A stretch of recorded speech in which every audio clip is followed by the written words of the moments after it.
那正好，我也去补习班。您还要去吗？反正我也没有别的事儿，走吧。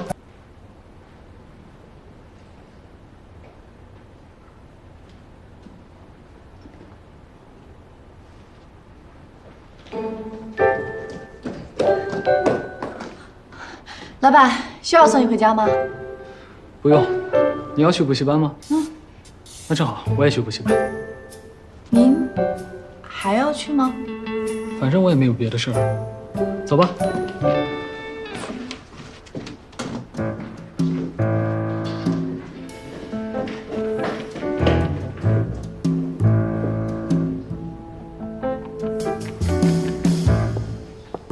顾总，出事了！怎么了？美术馆工地那边，施工组长和程东吵起来了，差点动手，现在闹得不可开交，工人要停工呢。我们一起去看看吧。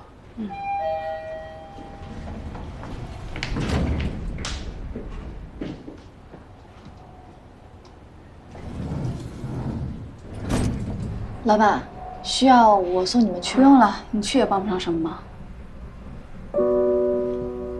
好吧。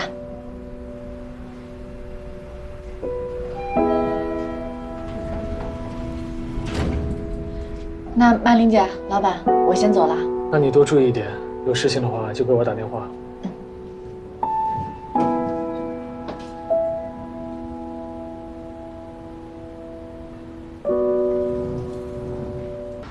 程东，以后你现场的检验结果做成报告交给司马林，让他来沟通。潘组长，今天我没有时间进去检查你的施工问题，一会儿我让司马林来。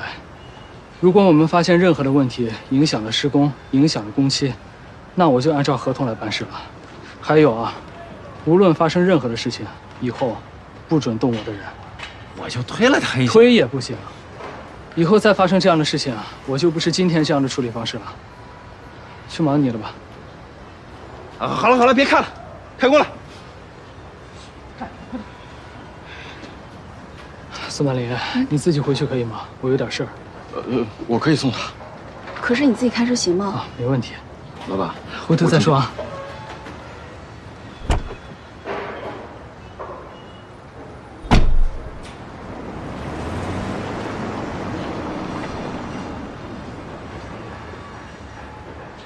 顾总原来会开车啊？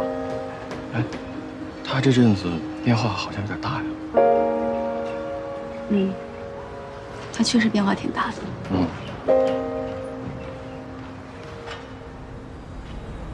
想什么呢？我在想，你现在这样做，老板会不会生气啊？不会，如果他生气了，那正好说明他在意你。晨晨，你不能太过分了。我不这么刺激他没有效果呀，你就听我的啊。别看了，这么晚还不来，估计不会来了。老板，张小宁，上车。老板好啊，你这么晚还赶过来了？好的，老板。哎，酱酱，不吃宵夜了？你快回去吧。哎，老板，老板，改天约火锅啊！开车慢点啊！